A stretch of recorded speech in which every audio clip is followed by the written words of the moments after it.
मुझे आज मालूम चला। तो बहुत बहुत शुक्रिया आने के लिए। और आप सबको पता है मेरा नाम सुशील कुमार है और मैं एक यीशु का चेला हूँ। और मैं इसीलिए मेरा काम ये है कि लोगों को यीशु के बारे में बताता हूँ, बीमारों के लिए प्रार्थना करता हूँ। तो आज मुझे यहाँ पे स्पीकर को चौड़ी करने के लिए दिया गया। देखिए नंबर 1 पे क्या है, प्लीज नंबर 1 पे हम सब जानते हैं कि परमात्मा ने सब चीज को बनाया है। आकाश, पृथ्वी, जो कुछ भी है उसमें सब चीज बनाया उसने, है ना। उसके बाद दूसरा है, लिखा है उसने इंसान को बनाया।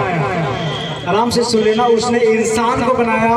और जब परमात्मा ने इंसान को बनाया था, रिश्ता उनका बहुत पक्का था। लेकिन इंसानों को कुछ आज्ञा दिया गया था। जिनके पास बच्चे हैं, आप सब जानते हैं, आप भी अपने बच्चों को आज्ञा देते हैं, बेटा आ नहीं करनी, वो नहीं करना, है ना। सो में परमेश्वर भी अपने बच्चों को, जिसको उसने बनाया था, आज्ञा दिया कि ये काम नहीं करना। लेकिन उन्होंने परमेश्वर की आज्ञा को तोड़ा और फिर जिसके लिए परमेश्वर ने उनको मना किया था वो किया उन्होंने।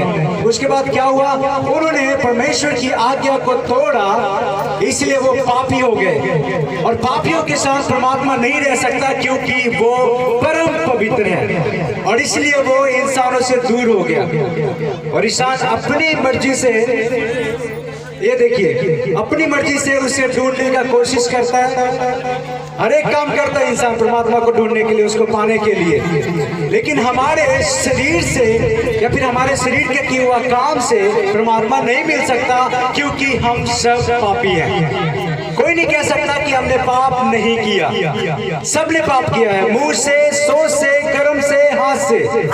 सो हम सब पापी हो, तो हम सबको माफी की जरूरत है प्रियो। और जबकि हमारे पाप हमारे अंदर होता है, इसलिए अंदर से सफाई होना जरूरी है। बाहर की चीजों से मैं आपको साबुन से नहलवा सकता हूँ, चिकना बना सकता हूँ, लेकिन आपका दिल नहीं साफ कर सकता मैं। इसलिए आज से 2021 साल पहले यीशु का जन्म हुआ। और आप लोग जो स्टडी करते हैं उनको पता है यीशु मसीह का जन्म एक कुंवारी के पेट से हुआ। ये साबित करता है कि वो परम पवित्र है। उसके बाद वो संपूर्ण जीवन अच्छाई और लोगों को भलाई करने में बिताया। भूखों को खाना खिलाया उसने, बीमारों को चंगा किया है और कोढ़ियों को शुद्ध किया और लंगड़ों को चलाया। उसके बाद जब यीशु ने ये देखा कि हम सब पापी हैं और हमारे पाप को दूर करने के लिए अंदर से सफाई होना बहुत जरूरी है, तो अंदर हमारे क्या है, खून। और खून से सफाई करना जरूरी था, तो जरूरी था कि कोई पवित्र व्यक्ति का खून हमारे लिए बहाया जाए। पुरानी प्रथा थी कि बलि चढ़ाकर लोगों को पाप को माफ किया जाता था, उसको साफ किया जाता था। आज भी हमारे भारत में बहुत बलि चढ़ाई जाती है, लेकिन किसी जानवरों की बलि से हम शुद्ध नहीं हो पाए। इसलिए आज से 2021 साल पहले परमेश्वर ने अपने इकलौते पुत्र यीशु मसीह को भेजा और उसने संपूर्ण जीवन जीकर और उसने क्रूस पर अपना जान दिया। और उसके बाद लिखा है तीसरे दिन वो मुर्दों में से जिंदा हो गए और फिर स्वर्ग में चले गए। सो ये बताना चाहता हूं मैं आपको कि देखिए, दो चीज है, कुबाड़ी से पैदा होना और मुर्दों में से जिंदा होना। ये दो चीज उसको प्रमाण करता है कि वो सचमुच परमेश्वर का पुत्र है। पर क्यों? आखिर परमेश्वर को हम में क्या खासियत है कि वो हमारे लिए अपने इकलौते बेटे को भेजा?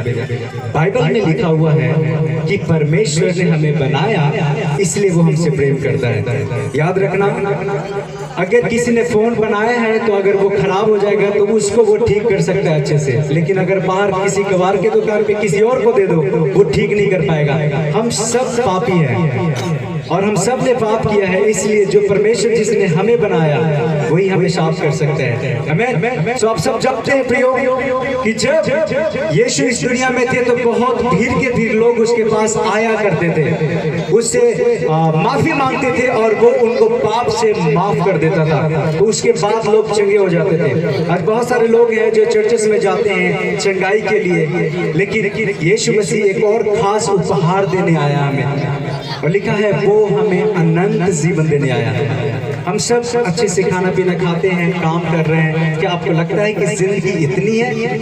No no no no. चलो कि अगर हम मरते हैं तो उसके बाद कहाँ जाएंगे? आप सब जानते हैं कि शरीर मिट्टी में जाएगा, पर आत्मा कभी नहीं मरता। वो आत्मा कहाँ जाएगा? आज पूरी दुनिया अपने शरीर के खुश करने में लगा हुआ है, लेकिन वो आत्मा के लिए नहीं सोचते जो कि हमेशा का है। हालेलुया। तो याद देना, जो मैं बात बता रहा हूँ ये आत्मा के लिए है। शरीर का काम आप कर चुके हो और खाना भी है, आप खा रहे हो, लेकिन प्रभु चाहते हैं कि आप उनको याद करो, क्योंकि वो आपसे प्रेम करते हैं। लिखा है जो दुखी है, जो निराशा में है, वो उसके जख्मों पर मरहम लगाना चाहता है, वो आपके दिल में आना चाहता है। तो मैं प्रार्थना करना चाहूंगा आप सभी के लिए, मैं विनती करूंगा कि आप जहां भी है अपनी आंखों को बंद कर ले छोटा सा समय के लिए। और मैं विनती करूंगा कितने भी हमारे भाई बहन आए हुए हैं, मेरे ये प्रार्थना है कि आप सब लोग आशीषित होकर जाएं। आज अपनी आंखों को बंद करें, हम छोटी सी दुआ करेंगे, उसके बाद हम कंटिन्यू करेंगे। हमारे स्वर्ग में विराजमान प्रभु, हम आपका धन्यवाद देते हैं इस समय के लिए। प्रभु आपने हमें ये मौका दिया है, आपका धन्यवाद। यीशु मसीह आप जिंदा है और हमारे बीच में है प्रभु।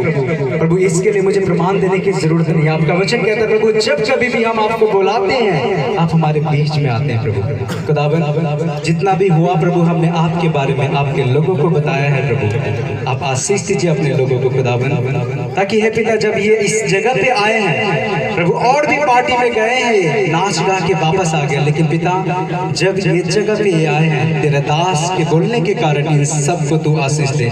यीशु मसीह के नाम में दुआ मांगते हैं, आमीन, हालेलुया। तो परमेश्वर आप सभी को आशीष दे। तो प्रियो, अब सबको पता है अंकल आंटी के विषय में मैं कुछ बताना चाहता हूँ कि आप सब जानते हैं कि ये बीमार रहते हैं, है ना, बीमार रहते थे। और जो इनकी टीम है, जितने भी रेलवे कर्मचारी हैं, जो भी इनके स्टाफ में हैं और जो सीनियर है, मैं उनके विषय में कुछ बताना चाहता हूँ कि मैंने बहुत सी जगह देखी है ऐसे, जहाँ पे अगर बुराई करो तो लोग सजा देकर और उनको हटा देते हैं या फिर नौकरी से निकाल देते हैं। लेकिन इनकी टीम की मैं एक खासियत बताता हूँ, जो भी है सीनियर में है, हमेशा जब भी ये बीमार रहे हैं इनके संग अंग में अंग मिलाकर खड़े थे वो।